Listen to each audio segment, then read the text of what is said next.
In 2014, a man named Ronald passed away. He was a janitor and a gas station attendant. His life was humble, almost invisible. But when he died, he left behind $8 million.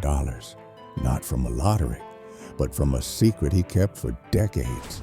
At the same time, Richard Fuscone, a Harvard-educated Merrill Lynch executive, was filing for bankruptcy. Two men, two opposite results. How does a janitor outperform a Harvard genius? Because finance isn't about what you know. It's about how you behave. The first lesson of money: nothing is as good or as bad as it seems. Success is a mix of hard work and luck. Richard Fuscone was smart, but he was greedy. He took risks he didn't need to take with money he didn't have, to impress people he didn't like. Ronald, however, mastered the hardest financial skill: getting the goalpost to stop moving.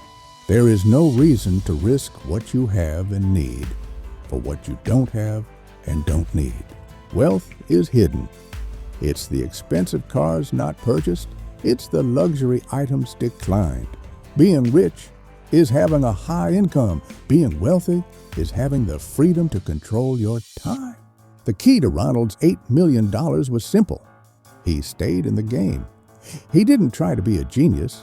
He just wasn't an idiot. He let compounding do the heavy lifting. He bought blue chip stocks and waited for decades. Time did the rest. Financial success isn't a hard science. It's a soft skill. Your ego is your greatest enemy. Your patience is your greatest asset. The most important part of every plan is to plan on the plan not going according to plan. This is the room for error. Many people spend to the edge of their income, but wealth is created in the gap between your ego and your income.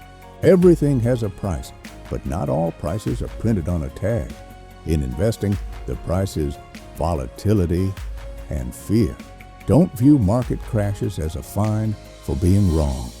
View them as an admission fee for a better future. Ronald wasn't a genius.